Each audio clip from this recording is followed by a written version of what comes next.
Hello and welcome to Scientology Money Project on YouTube. Your host, Jeffrey Augustine. Glad to have you here on a Saturday night. It's cold here in LA. Hope you're all doing well. And we got some, oh, hello, Joe. Thanks for being here.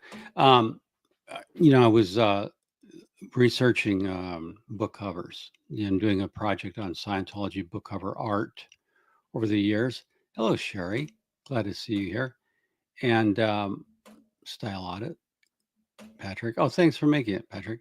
Anyway, I wanted to go over Scientology's book covers, and I'm going to do a separate episode on everything they've done for children. Tony Ortega did an article today on them trying to reach children, and they've actually been trying to do it since they began in 1950. There's child Dianetics, and but this is just kind of an overview of their aesthetic, Scientology's aesthetic as a cult, and what they're trying to do. Hello, Wayne. Glad to see you here.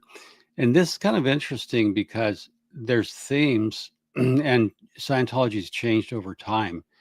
And really, early Scientology, as we'll see, was pretty poor in its graphics and designs. And that was a function of money and low budget design. And then, so this is just kind of interesting. We're going to take a stroll through Scientology history. Something a lot of people don't know is the first mention when L. Ron Hubbard created Dianetics, and this was 4 years before Scientology, because Scientology did not exist at all. Hubbard hadn't even thought of it, and that's something I'm working on in my book. Dianetics was first introduced in Astounding Science Fiction by John Campbell, an early follower of L. Ron Hubbard. And so that's the science fiction. And you can, so this was May 1950, 25 cents. And Hubbard did a short treatise of the mind in science fiction. But a lot of people don't know that Hubbard was a member of the Explorers Club. And their journal, he did a piece called Terra Incognita, the Mind, which you can see there to the right. This was the New York Winter Spring edition of 1950. And Hubbard envisioned Dianetics. He pitched it to the Explorers Club as something you could use on expeditions, so that if someone on your expedition went crazy, up there in the Arctic or wherever you were, you could use Dianetics to, I guess, do a locational. If you were stranded in the North Pole, touch the glacier. Thank you. Touch the iceberg. Thank you. Touch the polar bear. Oh, sorry, shouldn't have done that. So it is interesting that L. Ron Hubbard, a lot of people don't know it, but he did get into the Explorers Club. I think under the Explorers Club did a really poor job of vetting him. He claimed his Puerto Rican mineral expedition which is not a real expedition. It was him down there gold mining and looking for pirate treasure, and it really wasn't a real expedition. But enough on the Explorers Club. I lost my respect for them when they admitted Hubbard, so I don't really care. They can eat their burnt toast, and they've got some distinguished members, but it's, I don't know. Now, this was what John Campbell, editor of Astounding Science Fiction, this is what he gushed in 1950. And this is the final paragraph. John Campbell said, quote, and in a longer range view, he's talking about events coming up in Astounding Science Fiction. And this was before he launched Hubbard in May 1950. He's just saying in our next edition that in the final paragraph, we have a remarkably powerful novel by L. Ron Hubbard coming up starting in February. But the item that most interests me at the moment is an article on the most important subject conceivable. This is not a hoax article. It is an article on the science of the mind, of human thought. And this is John Campbell talking about L. Ron Hubbard's Dianetics. So he continues. John Campbell says, it is not an article in psychology. That isn't a science, unquote. that means that Hubbard had already convinced John Campbell that psychology was not a science, but Dianetics was. That shows while John Campbell was a great sci-fi editor, he was not an intellectual. He didn't know anything about science or psychology, so he uncritically bought Hubbard's BS claim that psychiatry and psychology were not sciences. So he continues, quote, John Campbell, quote, "It is not an article in psychology that is in a science. It is not general semantics. It is a totally new science called Dianetics, and it does precisely what a science of thought should do. Its power is almost unbelievable. It proves the mind not only can, but does rule the body completely. Following the sharply defined basic laws Dianetics set forth, physical ills such as ulcers, asthma, and arthritis can be cured, as can all other psychosomatic ills." Unquote. So that shows how stupid John Campbell was. Hubbard was already teaching this as like miracle faith healing. The mind could heal the body. Uh, I think it was when John Campbell had some physical ailments that claimed to be cured by Dianetics, which is fine. But now he's showing that it's a miracle cure. And he continues, these are, it is quite simply impossible to exaggerate the importance of a true science of thought, the editor. So that was Hubbard's introduction. But book covers would become important as with books. Um, yes, Joe. Uh, Campbell was always very well respected in the field. But see, this is where you can be an expert in sci-fi, but you don't know anything about psychiatry, science, psychology, peer review. So a lot of science fiction writers like Isaac Asimov knew a lot about science, and Campbell knew something of it. But for him to uncritically, without peer review, without further investigation, uncritically accept it, I think it handled his asthma or something. It did something amazing for him. So that's to the discredit of Campbell's reputation that he uncritically just took it and didn't say take it to a university for peer review or do any of the things you would expect. Campbell got taken in by Shaver, great editor, total dupe. Yeah, that's, we all have our strengths and weakness.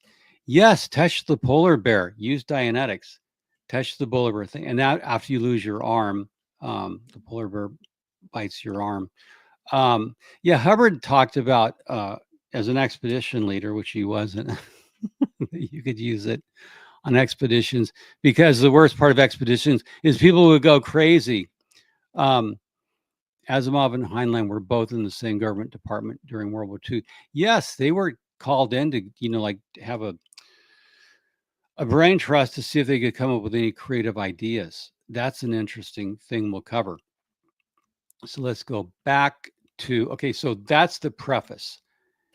Hubbard rolls out Dianetics. Scientology is not even invented. Hubbard does not even know about the e-meter, doesn't know the word Scientology. That will come later. That's something I always like to talk about. Now, this is the cover art for Dianetics, May 9, 1950s, the launch, a handbook on Dianetic therapy. Dianetics, the modern science of mental health. And what's interesting about this is this design. Now, I go way back. Oh, thank you, Denise. Yes, like and subscribe. Smash that like button as if it were an engram or a body thetan. And give me a like because thetans like admiration. Okay, now this is an IBM punch card. It was used. This was what early computers used. You had to get punch cards and type it in. And some of our younger viewers who were, I was born back when Father Adam was riding around on the back of a dinosaur when Adam and Eve coexisted with dinosaurs. I was born back then. But some of our newer viewers, I'm sure you're familiar with punch card technology, but Hubbard wanted to get this idea. And this is my take on it, on the art design, is he wanted to suggest that Dianetics was like the punch card. He was wanting to give it that flavor. Hubbard did not design this book cover. his publisher did, but you can see the resemblance between a punch card, which was used on IBM machines. And of course, computers back then were viewed with that they had ultimate perfect precision and they could do anything. Therefore, the cover art was used to suggest that Dianetics was just like a computer and you could use your analytical mind and you would come up with perfect solutions, um, so long as you could get rid of that held down seven.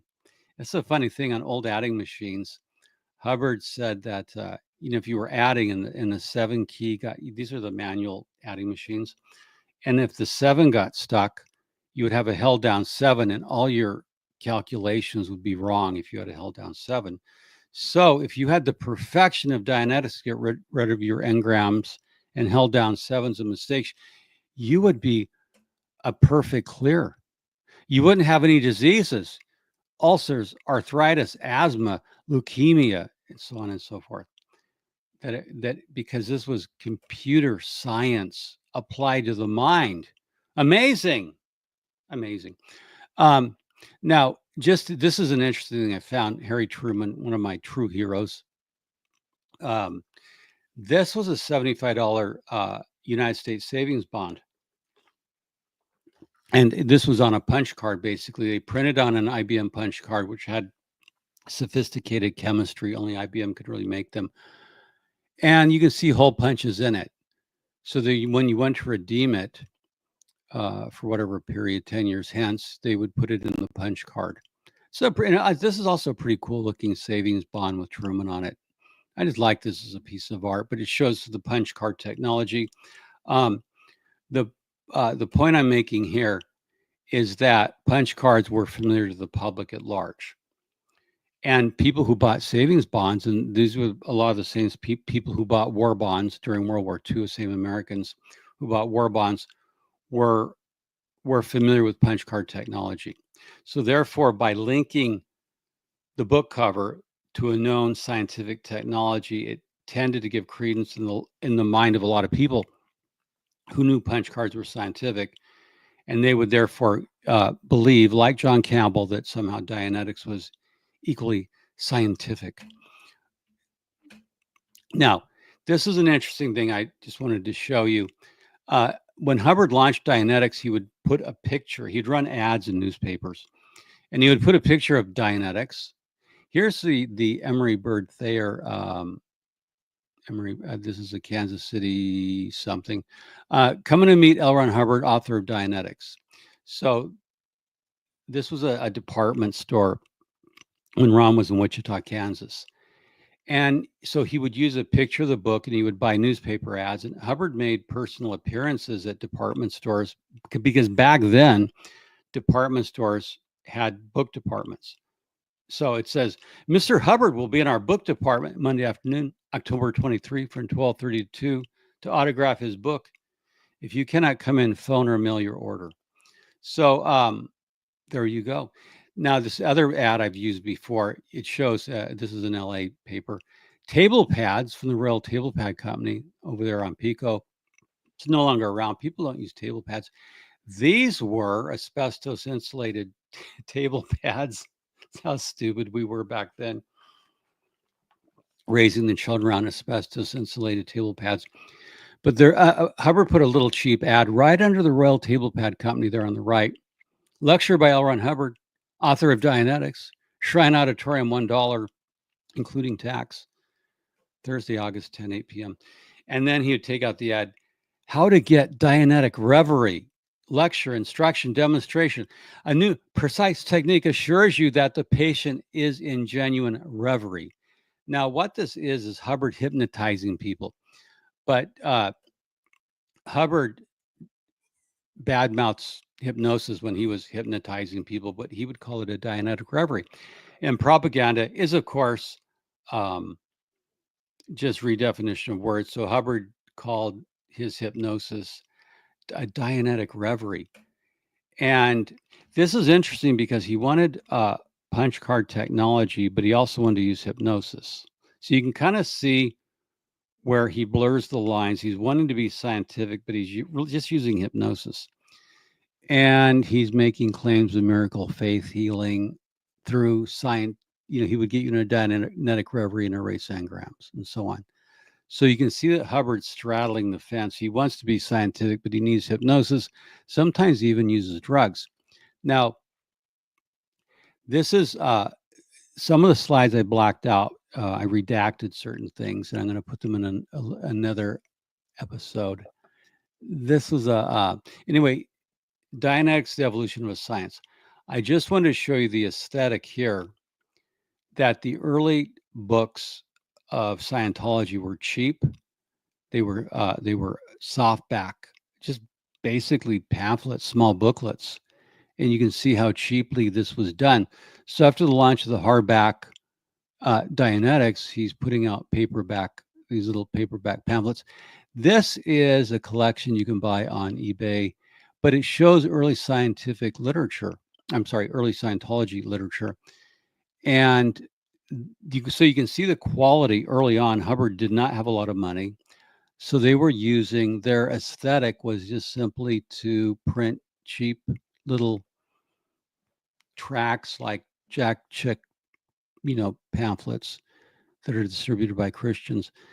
And so this was a cheap operation. These were just pamphlets that were stapled together. And that shows partly a function of budget, but partly that there was no aesthetic. Hubbard was not really focused on aesthetic of books quite yet. He just wanted to get out quantity. And these were also inexpensive to produce because a printing press was a lot of money to purchase. A 4-color offset or just even black and white hardback books were very expensive. Hubbard, interestingly enough, Hubbard sold, I think, 50,000 plus copies of Dianetics, 150,000. But his second book, Science of Survival, sold maybe 2,500. So there was a crash, and he had to economize because he overspent. So this was, again, we're not really seeing the aesthetic developing. We're just getting information out. Hubbard's getting information out. And now, these are 2 books early on that Hubbard, again, you see they're basically just paperback, not even that. There's booklets stapled together. The Problems of Work by L. Ron Hubbard, civil engineer, PhD. Now, and you can see it's published by Scientology Consultants to Industrial Efficiency. That was a big thing back in the 50s, industrial experts to speed up processes in industry. So Hubbard was promoting himself as a CE or a civil engineer, which he was not. He couldn't engineer his way out of a pack of cigarettes, pack of Cools. I'm surprised he didn't use a mimeograph. He did internally, Joe. They used, Scientology had mimeographs inside, and so they did use mimeograph inside, but for their books that they would sell to the public and Hubbard's books, they used 3 staple pamphlets as cheapest way to go. Austere covers probably played into the mid-century modern technocratic ethos. Yes, there's a certain government feeling to it, to these publications. Adam, that's a good comment. It sort of looks like it's official publication, because in World War II, the U.S. government used covers very much like it. They were no nonsense. They had to get books on how to operate a radar, a sonar, a torpedo, and they had to do a lot. So the public was familiar with no nonsense covers.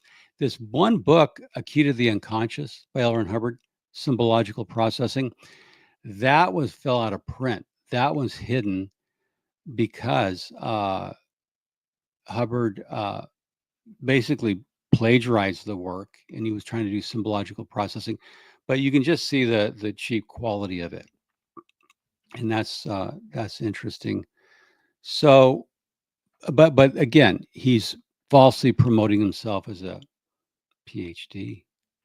A PhD. Wow. Now, this line, Scientology is here to rescue you. This is a line where he's using subliminal technology. Scientology is here to rescue you. And I wanted to go into that. We'll go into that later. I'm just saying that that's a line he's beginning to use, and I'll show you it in a minute. he starts putting subliminal stuff into his covers.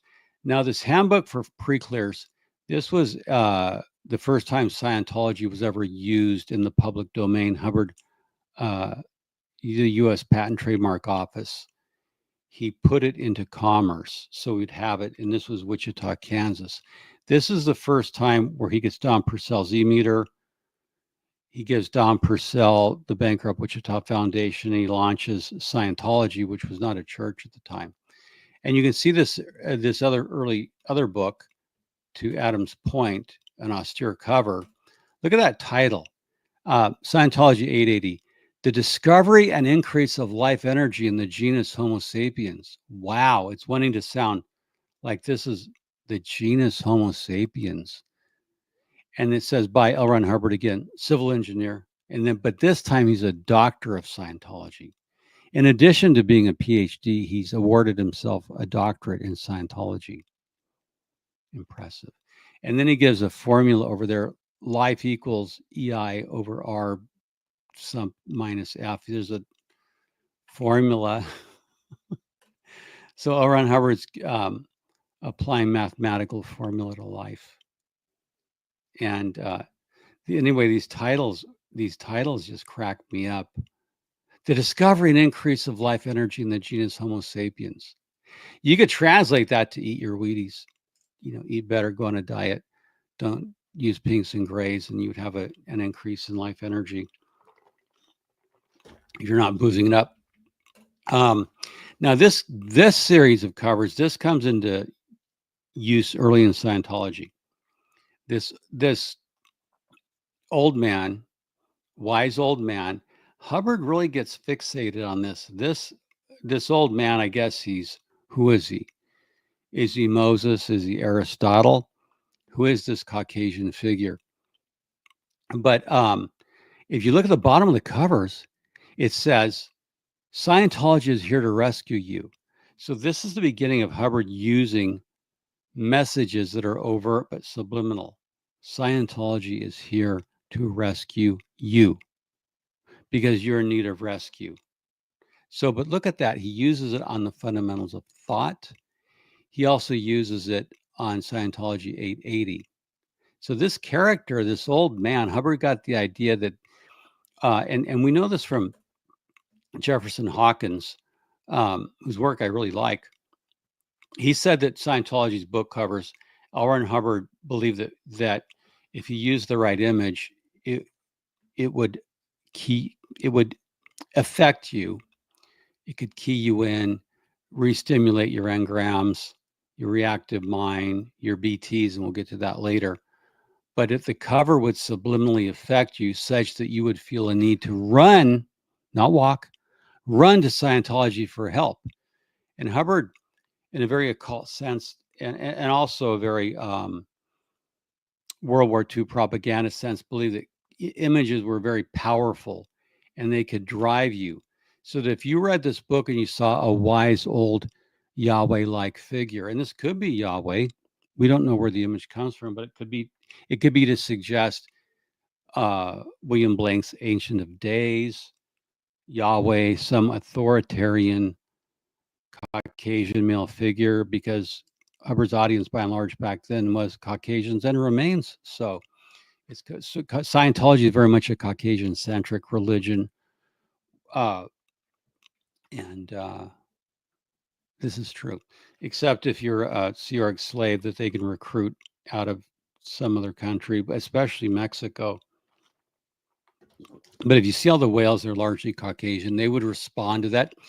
In this period of the 50s, where Judeo-Christianity was very much at the forefront of American society, this sort of had a biblical flavor. And I think that's what Hubbard was saying, that Scientology, he would say this, let me do Ron. Scientology is here to rescue you. Factually, we are the only group on the planet who can rescue you. You're incapable of rescuing you yourself. And Scientologists are the only one who can help at the scene of an accident. Just ask Thomas Maypother, rather Tom Cruise. Okay, so It's an interesting thing. So this is where Hubbard starts laying in the idea of subliminal power on his book covers. Yeah, the old man face is literally the Godhead. Yeah, it could be the Godhead, and it could be William Blank's Ancient of Days. It's sort of a, Adam, this is an interesting face because it could appeal to occultists. Um, I mean, this could be an ascended master from a Blavatsky. It could be an ascended master. It could be the Godhead. It could be Moses. It could be a lot of people. So there you go. But Hubbard really liked this because it appears on two more books, Axioms and Logics. The axioms of Scientology here on the right, the pre-logics, the logics, the axioms of Dianetics, and Scientology in the Bible, which is an interesting book that's out of print. This was an attempt by L. Ron Hubbard, and it was written by somebody else, to show that it was completely compatible with the Bible, which it's not in the least compatible. You cannot be a Scientologist and a Christian. And Massimo Intervigne, the paid cult apologist whore, can protest all he likes. Oh, by the way, I've identified one of Massimo's key deputies, and we're going to be doing a show on him. He's an American, and I bought his 96 book, and it is pretty awful, but what he reveals about himself. So anyway, why Hubbard? One of the unanswered things is Hubbard believed that he had to push that message. So messaging, the repetition of messaging, Scientology is here to rescue you, was a key message. And this comes before Dianetics or anything else. So I just thought that was interesting in my review of the literature. Alfredi Johnson would love Scientology in the Bible. I doubt that Alfredi Johnson even knows the Bible. He claims to be a Baptist minister. We haven't seen Alfredi for quite some time. I wonder what is going on. I don't know where he's at these days. Not that I care either. So again, we see this Yahweh-like, whoever it is, the Ancient of Days, Mark Twain. No, not Mark Twain. We see the face exported from these books onto Introduction to Scientology Ethics. So Scientology is here to rescue you, but then the face is migrated, and you can see that book cover. 1980 is the year of expansion. Right. Okay. So we can see that the face gets migrated. For some reason, Hubbard was in love with this. And maybe Hubbard thought this was him when he was the global justice chief for this sector of the galaxy, the Espinal stars, planets, and asteroids, he called it, where this is the name of the galaxy. And he was, so why they were so in love with this image, it was supposed to make you think that there was an authoritative father figure, and that was Hubbard, and that you could be rescued. So it's just strange that when in my research of the literature, this face kept reappearing. Now, the next thing Hubbard goes on to, and I'm not going in any particular order, and we're not going to be exhaustive on everything, but the History of Man cover has to be the most bizarre cover in all of Scientology. It's like a Neanderthal, an early human, I'm not sure of the species, chewing on a giant drumstick. It's raw and bleeding. Didn't even cook it. And yet there's firelight. There seems to be firelight. So we have this odd fellow. Now, Hubbard, I guess this is supposed to trigger in the viewer something on the history of man when you were a prehistoric, I don't know, Neanderthal, chewing, just barely getting by. And the message, Scientology is here to rescue you from this. Or maybe it means that current man, I don't know what Hubbard was communicating, but the next cover is even more bizarre because he repeats the drumstick motif. However, this looks like a woman in a bear suit. I mean, was he a furry? Was L. Ron Hubbard a secret furry? This is such a weird cover. Is the is that the bear suit guy from The Shining? It could be. It could be. Uh, Hi, Uber Bob. I found a copy of History Man with that cover at Half Price Books once. Not that I would have bought it otherwise, but that cover certainly put me off. It is an off-putting cover. It is a strange cover.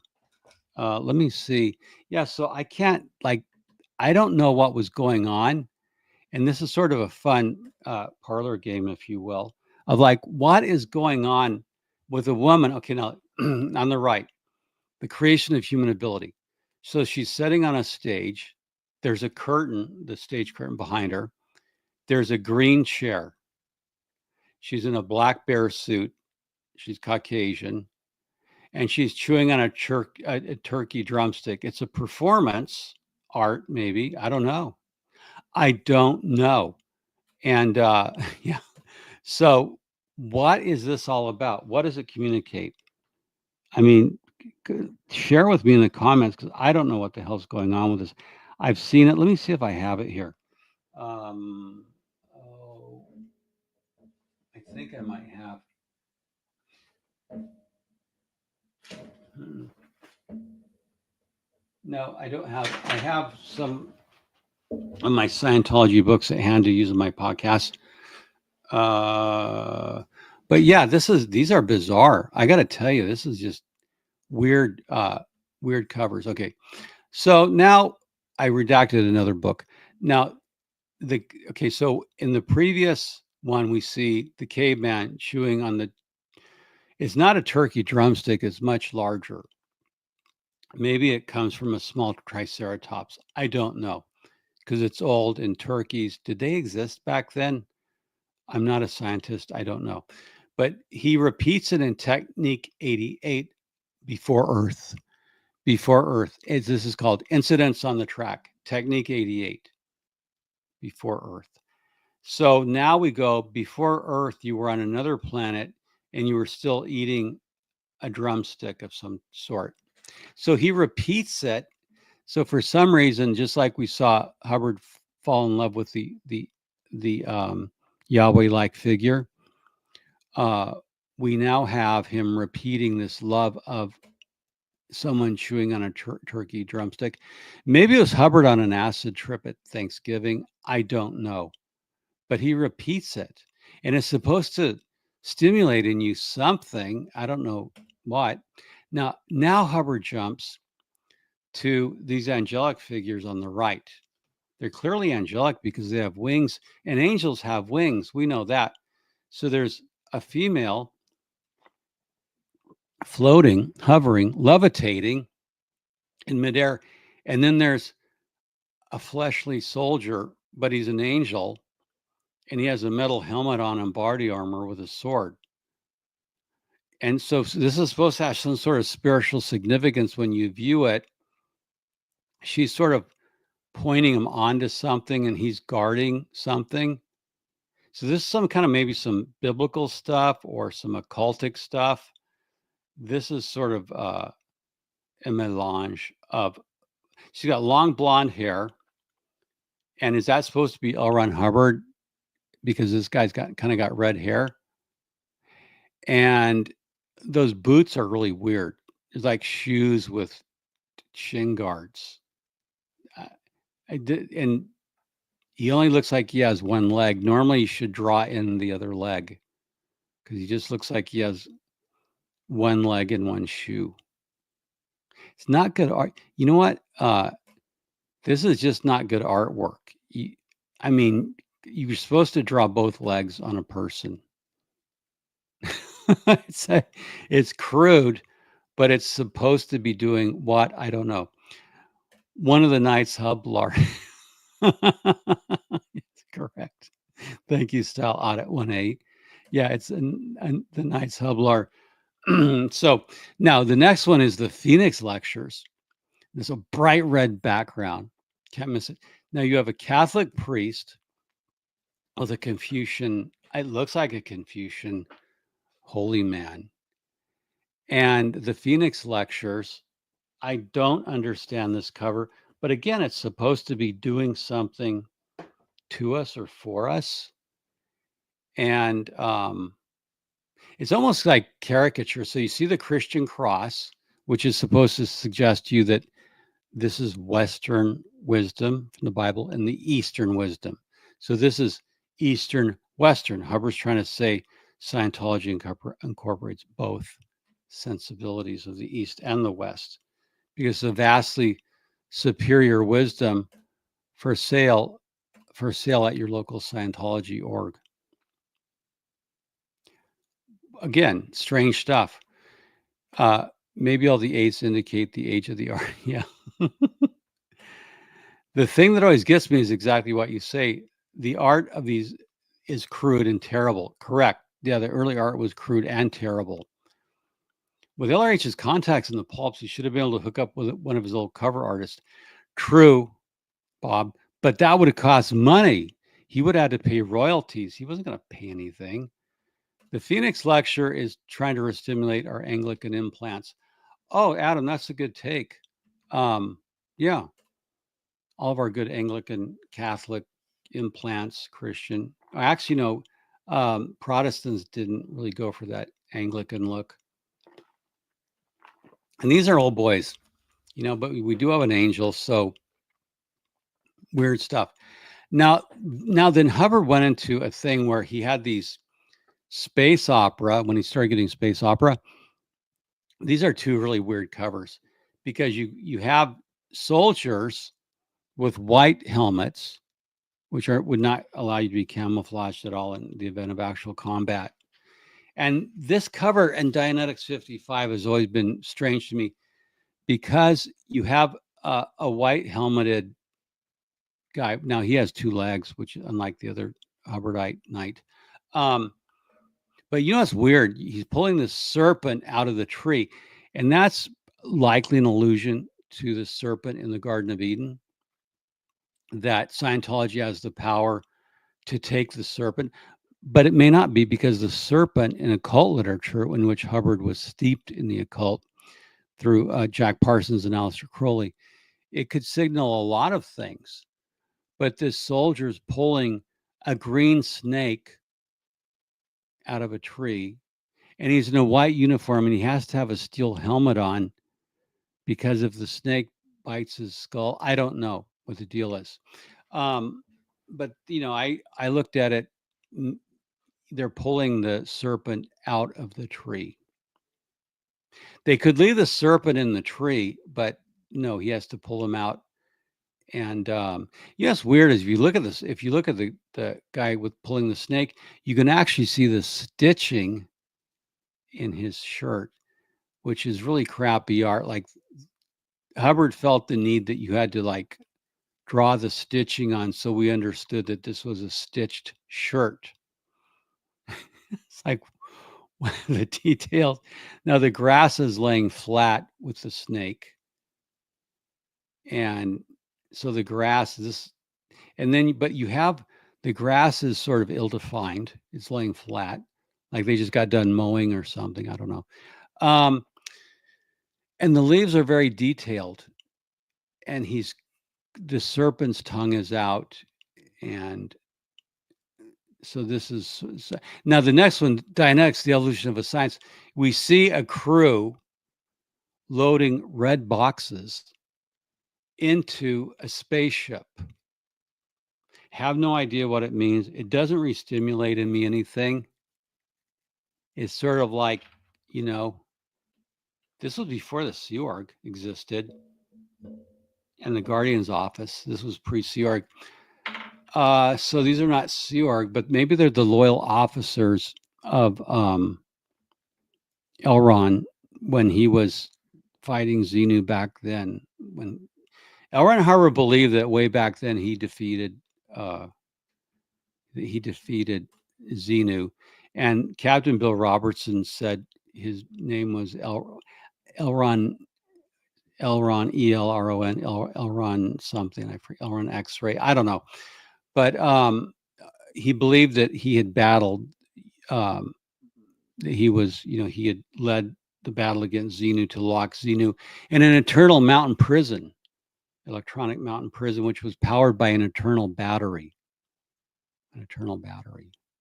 which means it would have to last longer than even our sun because it's eternal. So I don't know.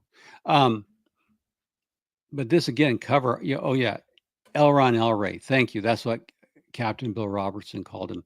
Maybe it's the Universe Corps.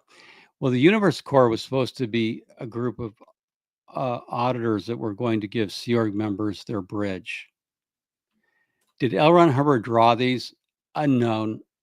I don't think so. I don't think L. Ron Hubbard was drawing. I think he had them drawn. I think he would describe like, Denise, I want a book cover with a soldier in a white steel helmet and a white uniform and black shoes. And I want him pulling a long green snake out of a tree. Because last night when I was on Pinks and Grays doing my research, I had exteriorized one of the body. I did a change of space process. And I saw that this would re-stimulate in logs. Something quite diabolical, something quite dire, and they would run to Scientology for help because Scientology is here to help you, Denise. I don't know. And then Ron's thing about, and then I saw 3 of these soldiers in the white steel helmets and white uniforms carrying red boxes. You know, the Queen of England had a red box she used every day. So, yeah, El Rey the King, but not Elvis. True. So I don't know. Ron, I don't think Ron drew these. He never claimed credit for being an artist. Now, then there's a switch. These are 2 pieces I found. I can't figure out what, there's a green train speeding down the tracks. Trains are not relatable, I guess in the 50s, but a green train charging down the tracks. I don't know what that does. Now, there's a little known book, and I found this through, just Google searching images. The character of Scientology, again, a blonde-haired woman. She kind of looks like a character from Beavis and Butthead. You know that look. So she's like in an Anglican choir singing. It's very biblical, but it's a strange thing. Oh yeah, you're right. The Venusian train. That could be it, Adam. Because Hubbard said, they say Venus contains methane and is not livable. Well, that surprises me because I was just up on Venus and where I was almost hit by a Venusian freight locomotive. I have an allergy to freight locomotives. Yeah, that could be the Venusian. Yeah, Hubbard said that he was up on Venus and he was almost hit by a freight locomotive on Venus. It's like, dude, it's there. I mean, freight locomotives on Venus. That is just, yeah. Almost looks like an altar boy to me. Oh, yeah, that would be creepy. Oh, maybe it is an altar boy. Wow, that's creeptastic. Along with a Venusian freight train. Oh, there's so much. This is more about Hubbard's psyche because he was approving all these covers, and that is just interesting. That's why I like interacting with a live audience. Okay, so now we move on. Now this next one, How to Live Though an Executive. That's clearly L. Ron Hubbard. I had a photo of him as on the set with David Miscavige, but this is clearly L. Ron Hubbard. You can see when he was at the Cine unit at Gold Base, he would wear a beret. He had his Ray-Bans. So this is clear, and he had cowboy boots. So I think this is an L. Ron Hubbard self-portrait that he ordered directed because Ron did wear Ray-Bans. He did wear that beret when he was making films, and he did have a megaphone. So this is L. Ron Hubbard. How to Live Though an Executive. So so you're going to wear cowboy boots and a big red shirt white pants and cowboy boots with your jaunty French beret when you're directing a film, and you're in a red chair. Now, in the other image, there was a green chair, but this director's chair, the cowboy boots cracked me up because you wouldn't. Who tucks in their white pants into their cowboy boots? That's such an affectation. It's like nobody, like, if you're going to direct a film and you want to be taken seriously, you don't wear a big red shirt, white pants that are tucked into your cowboy boots. I have cowboy boots. I don't tuck in. That's just kind of weird, you know? Now, this book, All About Radiation by a nuclear physicist and a medical doctor. This isn't the correct cover. I have the book here to show you, but this is just a new image I grabbed rather than show mine. So Hubbard goes big on All About Radiation. So this is the original one. It's like a British Bobby, a policeman. They called him the Bobby. And yeah, I think Hubbard described the cover of the artist. Yeah. And I want a British Bobby blowing a whistle, all about radiation. It's a weird helmet. That's not even like that thing on top. Is that a real British Bobby helmet? I don't think they had that thing on top. Excuse me, I'm going to pour some more tea Java. And then the 1957 cover was black and white and a little bit more stark, but he said by a nuclear physicist and a medical doctor. And I'm pouring some iced tea. And so Hubbard went big on radiation. And the actual book cover, and this is cracks me because I like the name of the guy. This is the actual book. Hold on, let me get it here. All About Radiation by a nuclear physicist and a medical doctor. And of course, this was Dr. Farley Spink. All About Radiation. Man's in here. Oh, look at it. Okay, I'll let you read it. Okay.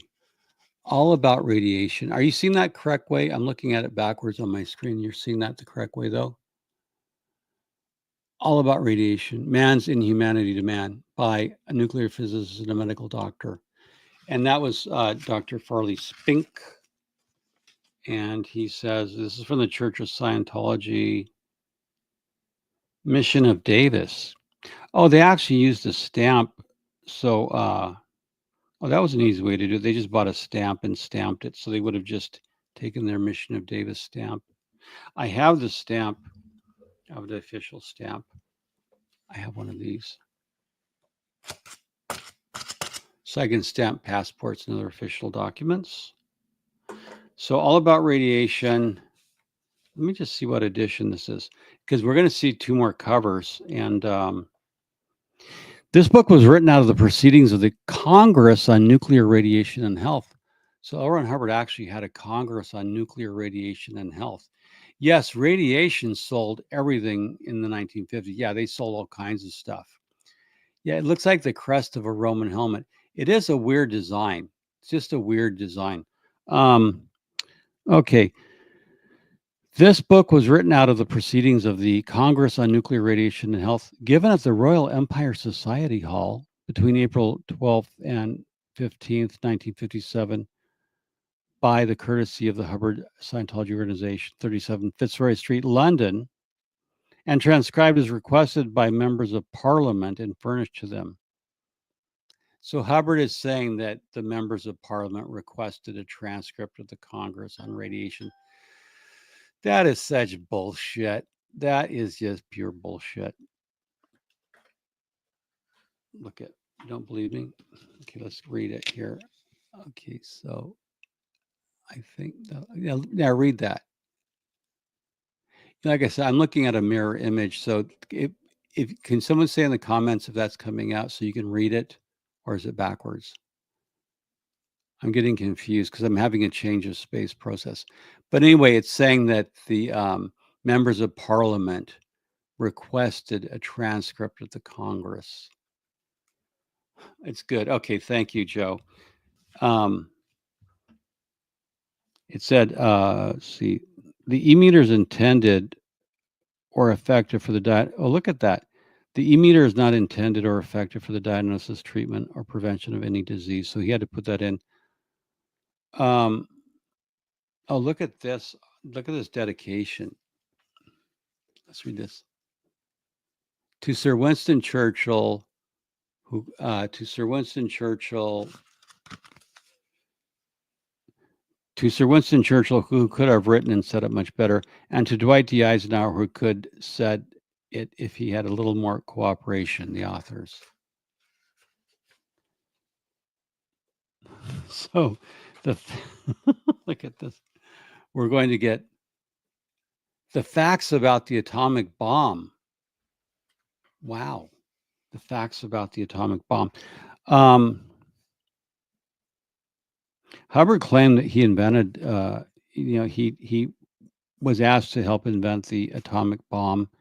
He was saying there were very few of us nuclear physicists back in the day, and yeah, readable with Zoom. Thank you. Well, I can just scan it, but that's good to know. Blast, concrete. Oh, so this is just,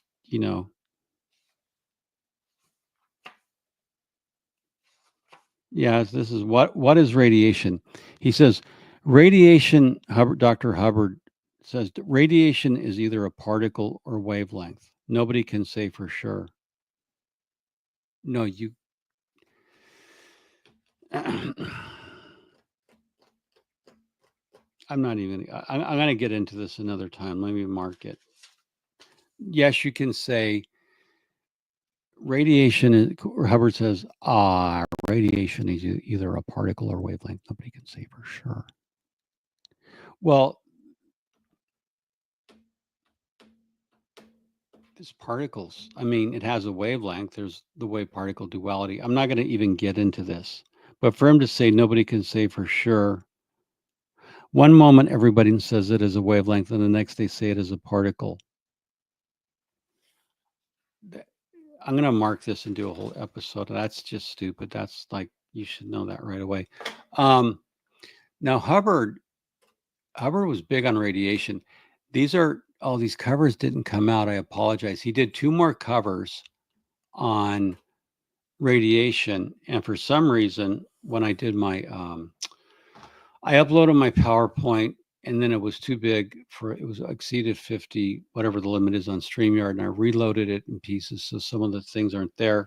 I'm going to go, let me get PowerPoint up because I want to show these to you. And I'm just going to share the screen and show you these missing covers because they're so cool. I'm going to share the screen. I will defeat PowerPoint and StreamYard. Oh, wow. Wait a minute. Wait. Where's the other radiation covers? Bear with me because these covers are really interesting. Oh, yeah. Here's what I want to show you. So I'm going to share screen. Present. I'm going to show you this other thing Hubbard did, which is kind of cool. It's just quaint. Okay. This is Hubbard in 1980. Hubbard invented clear sound, or David Miscavige did. I don't know. There's a patent on clear sound. Tom Cruise once demanded on a film that he wanted clear sound, and he said that the sound people in Scientology were so out of date, they were an old cult.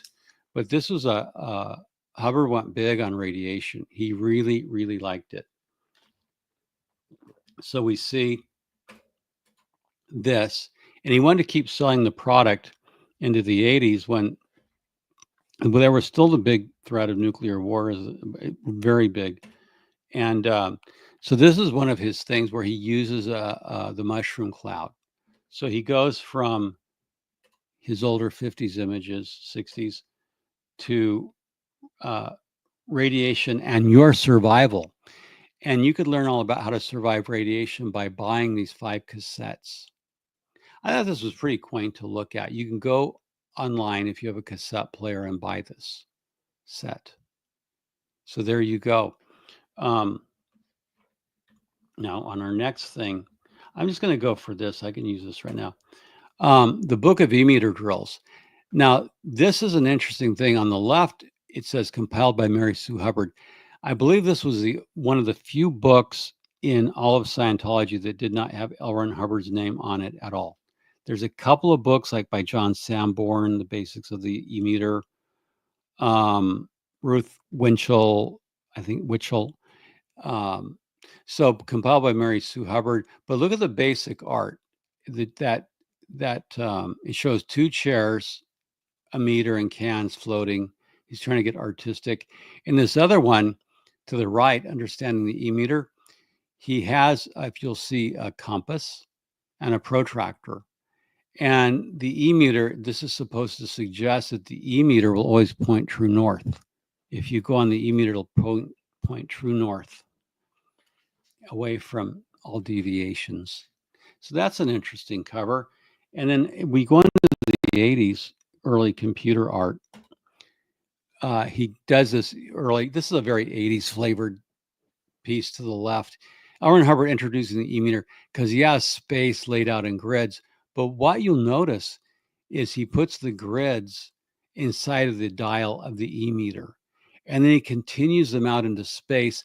And this is supposed to suggest to you that the E-meter will take you out into the vastness of space and the whole track to locate exact incidents, because it's so scientific that, as we saw in the previous image, there's a protractor pointing true north. So how can you go wrong getting direction for your life, future, eternity, past, the whole tract, the whole agonized future of every man, woman, the fate of every man, the entire fate of the agonized fate of every man, woman, and child on this planet depends on what you do here now with Scientology. That's what L. Ron Hubbard said. Now, this other one, Travel with Ron to Africa. He does a film, Travel with Ron to Africa, how to set up a session and an E-meter. So there's actually a training film. So Ron's art here is showing the arts cosmic, and Joe's comment, to infinity and beyond. No, that's Buzz Lightyear. Buzz Lightyear, I think. Jeopardy contestants. So there you go. So you can go to Africa, but he didn't have like other continents. He didn't like go to Australia with Ron. Go to North America. Go to South America. But he did do that, and you could set up a session. This next piece, this gets fun. Have you lived before this life? Because Scientology or Dianetics began as scientific, and L. Ron Hubbard believed in only one life. He said that life began at conception. That's in Dianetics. Life begins at conception. He didn't have a whole track. So in his early work on reincarnation, he takes a Mesoamerican piece here, and he uses it to suggest to put the reader back into Mesoamerica and somewhere in the whole track. An indigenous piece of art he steals, and which is cultural misappropriation. But when did stealing things ever stop Scientology? He took the Christian cross. And this other cover shows a skeleton with a scythe, which is death, and the spirit rising in a graveyard. This is a really weird book cover. But see, Hubbard is trying to suggest to you, he's trying to get you ghostly. Ghostly, have you lived before this life? Have you lived before this life? And you can be cut down by death. I'm going to, let me see, I'm going to go back to me.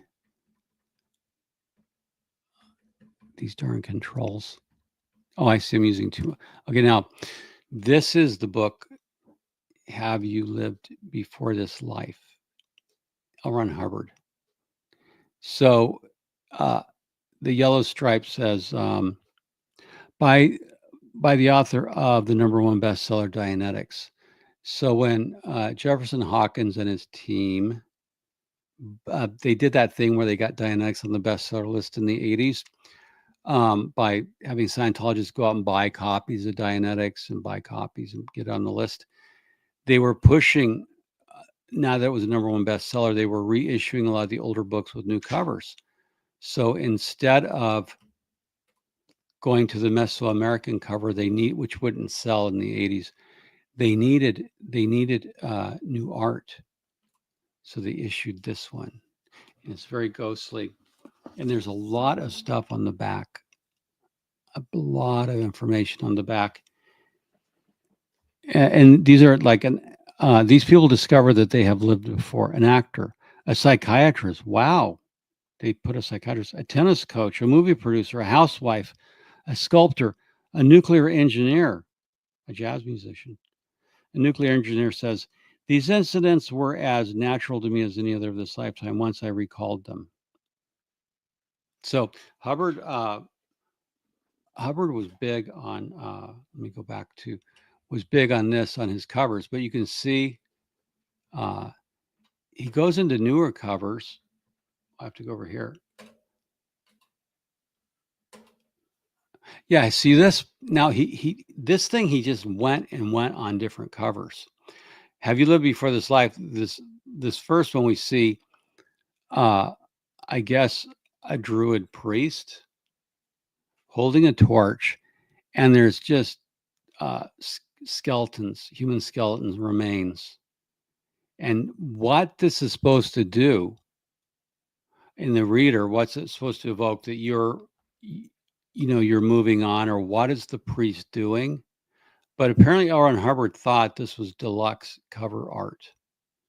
And then the next one shows a woman in a graveyard, and I'm not sure what it's communicating other than she looks happy. It's kind of a weird cover. It's kind of early Photoshop. I don't know what's going on with the cover, but it's supposed to stimulate something in you that will cause you to panic or go to Scientology for some reason. Now we're going to get to the main topic, Dianetics. And Dianetics, of course, L. Ron Hubbard didn't release the OT levels till 67 when he discovered when he took the plunge and broke his back and emerged knocked out very much alive. So, of course, as Jefferson Hawkins shared, the volcano is supposed to stimulate into you incident 2 of OT3, in which you were Xenu kidnapped you, packed you up, threw you in volcanoes, blah, blah, blah. Now, what's funny about there's a lot of different covers. The one to the left looks like an ice cream cone, just way too much pink. This was a cheap paperback when they're trying to push these out. And too much icing on that cupcake. It's kind of really sloppy, crappy art. I mean, for the money Scientology had, the problem I have with this pink ice cream cone volcano, look at it. It's on the left, the pink ice cream cone. It's just like a birthday cake or something. It's not good. So then they finally got around to the cover we know today.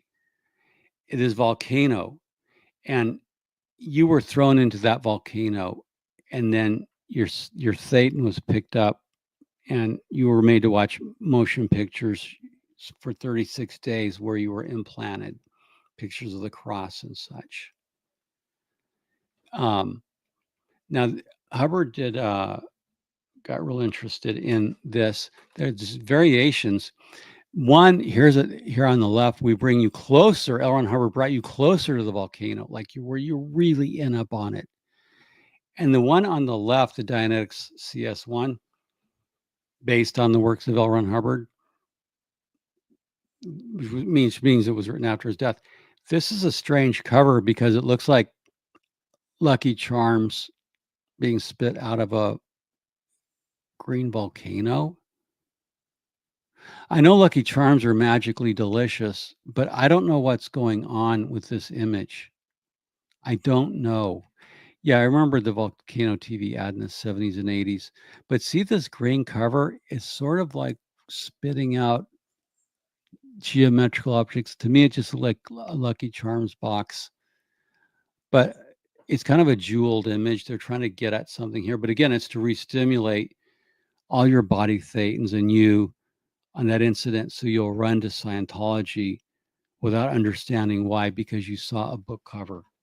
And that's what L. Ron Hubbard said.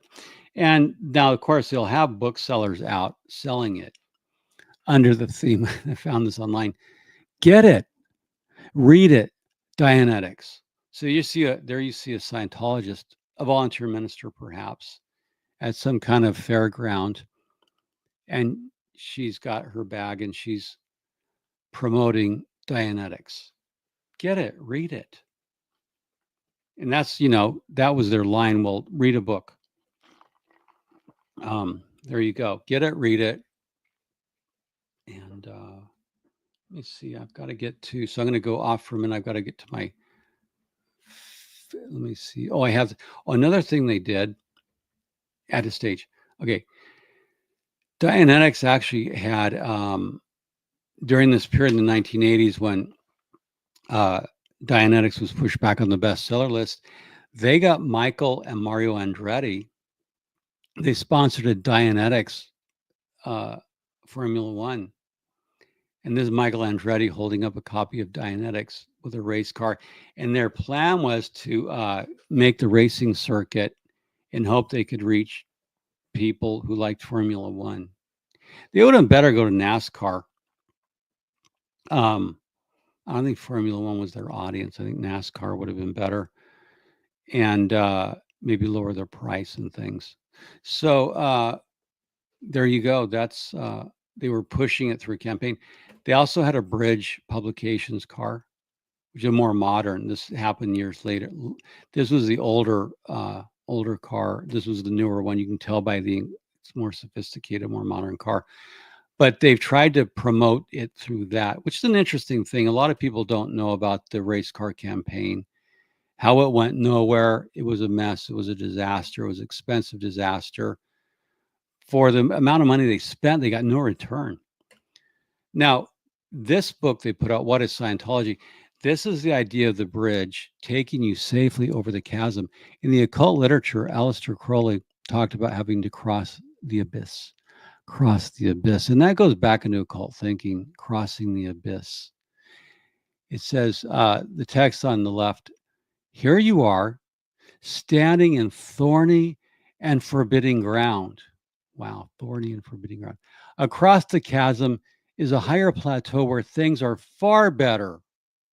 Scientology is the bridge across that chasm from a lower to a much higher level existence, a brighter, happier world. Who doesn't want that, to leave a thorny and forbidding ground for a brighter and happier world? You only need like $1 million or go in the Sea Org to hope to attain that. It's awfulness. But this is where they're getting into a little more art in the 90s. And there's a picture here, modern Scientology. They went through, David Miscavige went through and had the Sea Org slaves literally clean off all the dust slides and refinish and enhance the old crappy tapes of Ron and clean them up. And now we have here Ron pointing that way to the registrar. Go see the registrar and you'll have to pay before you can hear me. I'm just like a parking meter. I have to be fed money before you're allowed to hear my pearls of wisdom, such as the obscene dog implant. Did I tell you about the obscene dog implant? There was also a female race car driver in Indy 500 that was said to be a Scientologist. Oh, yeah, I remember reading that. Yeah, I think she's still out there. They could have used Formula One to sell car school books. Yeah, that's, if you're in Sea Org, you have to go through car school to drive a car.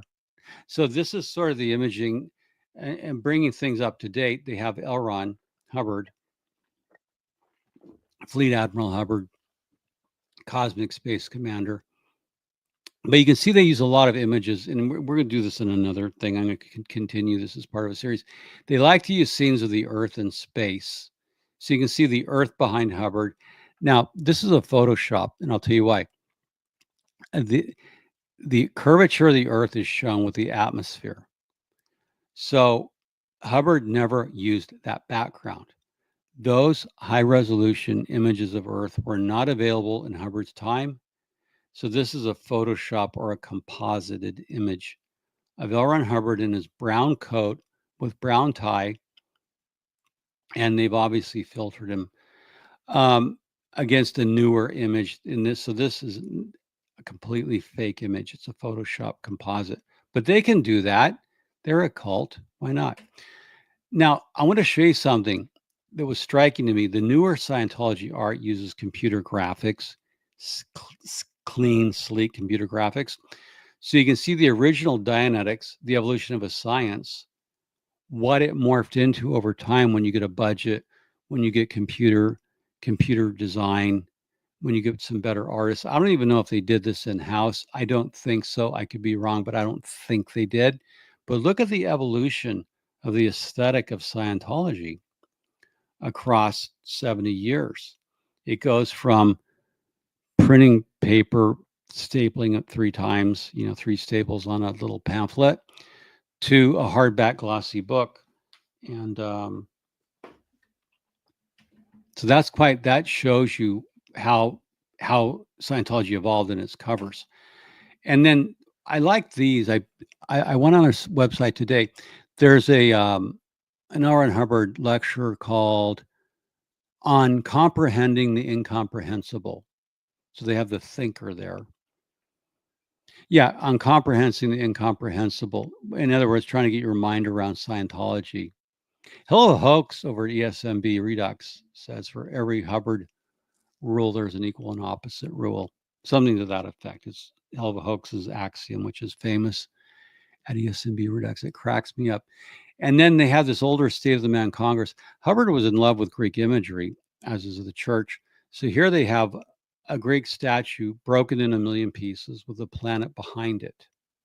And the state of man means that man's ancient wisdom had been broken asunder into a million pieces by Smersh, suppressive persons, Xenu, all the Markabians. Hubbard said, interestingly, in preparing doing my show prep today, Hubbard actually wrote, and this was on, I think it's on Tony Ortega's blog today. Hubbard said that the Markabians control the reincarnation process between lives. Hubbard said that the Markabians control the process. So when you die, the Markabians take you to the implanting stations on Mars or elsewhere, and you get implanted. So it's a Markab. It's a Markab thing. And that's something I hadn't known. And Tony posted the quote. It's a good find. I like reading the things Tony posts, these little pieces he posts every day on his blog. And so this image, when State of Man was issued, this is an older 70s era. And you can see the wise Greek is broken apart into a million pieces, and only Scientology can put Humpty Dumpty Aristotle back together again, because Scientology is here to rescue you. Scientology is here to rescue you. We can put together all the shattered pieces of your life.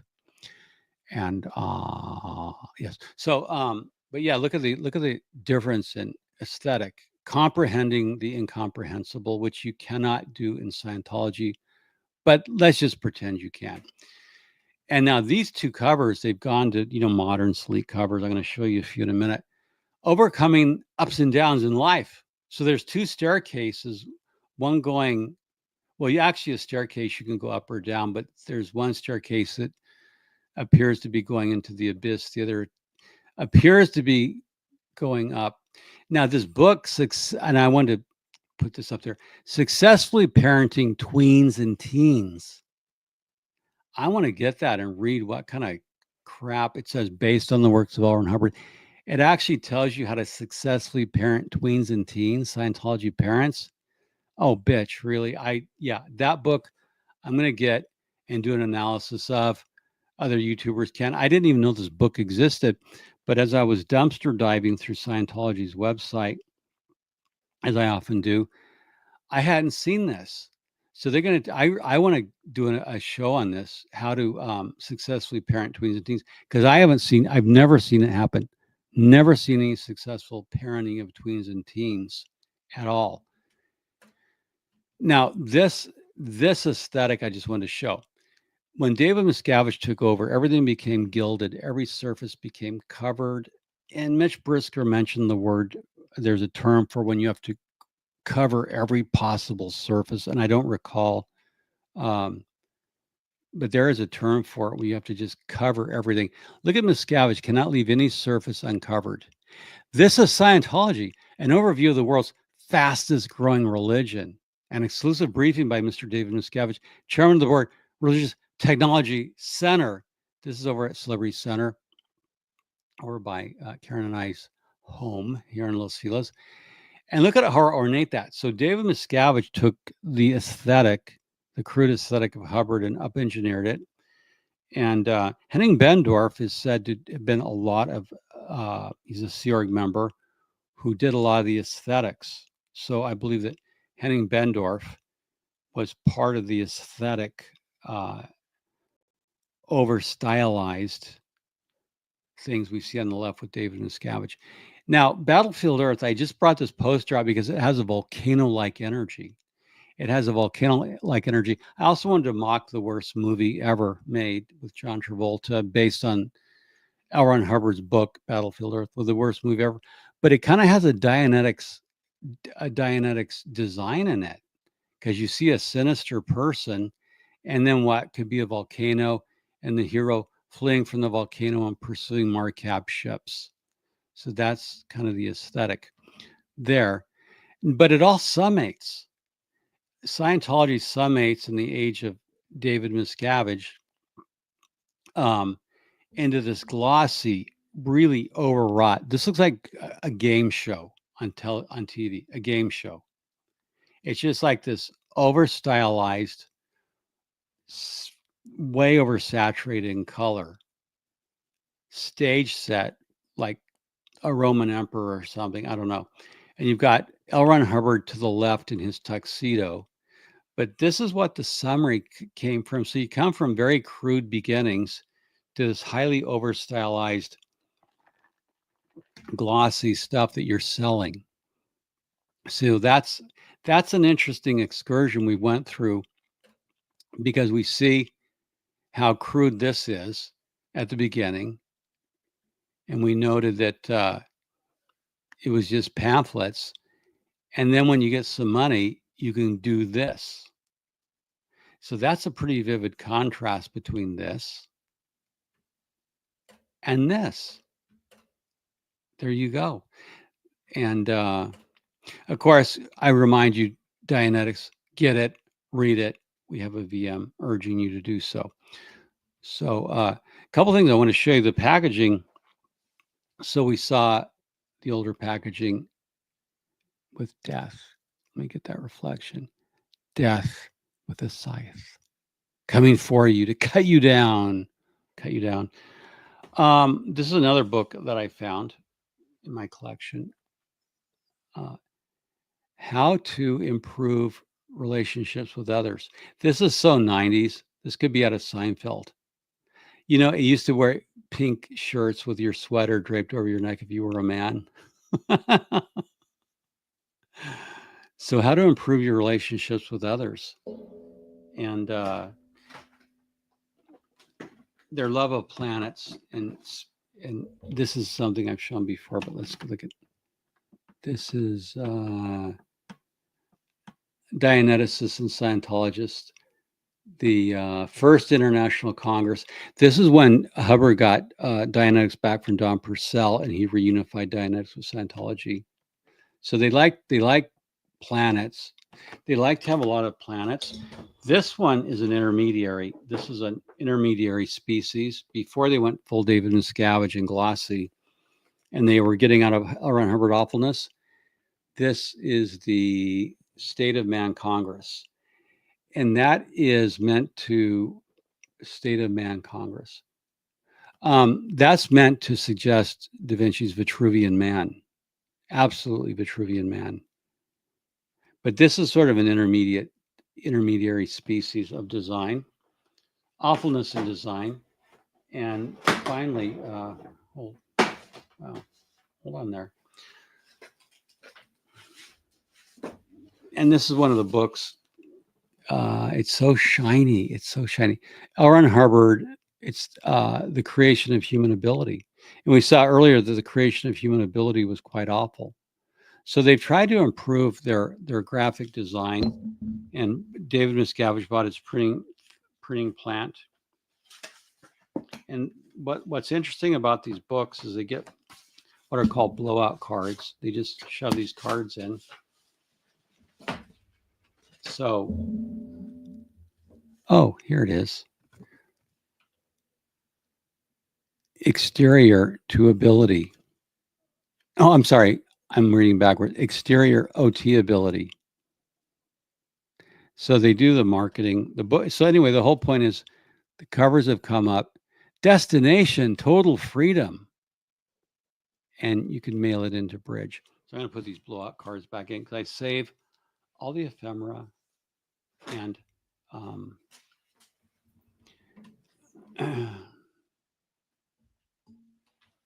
me see. Is Danica Patrick? Is she the race car driver? I wasn't really following Danica Patrick.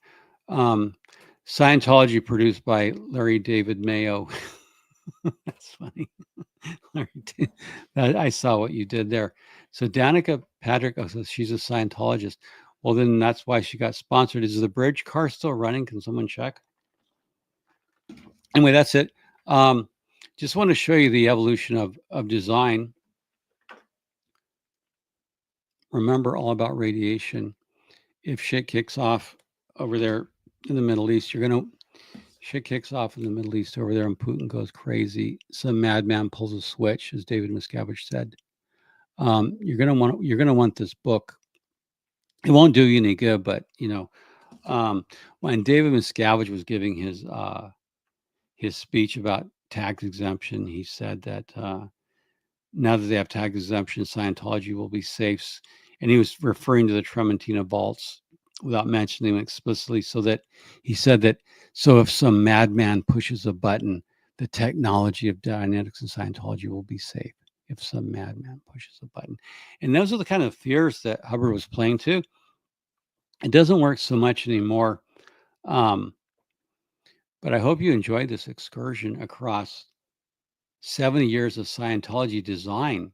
I'm going to do another one because I'm going to put it in to be more topic specific. And I'm going to show like there's at least 5 to 10 different bridge charts, the bridge to total freedom. There's at least 5 to 10 different charts that Hubbard does. And so there's a lot of things he changes over time. And just by studying the history, it kind of shows you how the church evolves. And there's messaging, it evolves. They don't use the Scientologists here to rescue you anymore, which he really pushed on for probably 20 years. But now they use curious, decide for yourself. Now they're using curious, decide for yourself.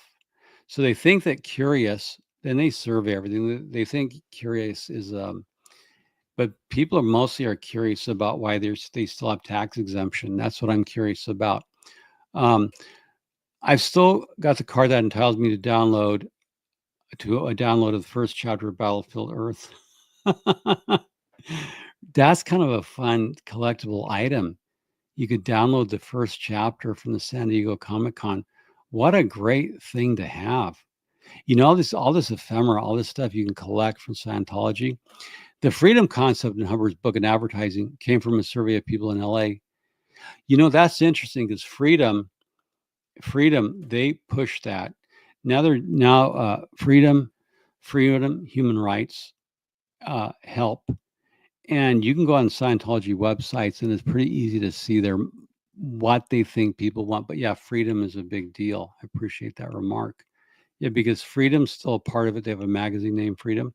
So anyway, thank you so much for dropping by on a Saturday night. Stay warm. It's cold out there. Always remember,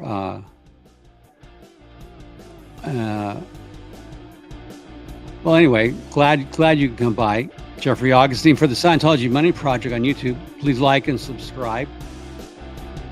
and we'll see you next time. And on our way out, we're going to go out with the B one.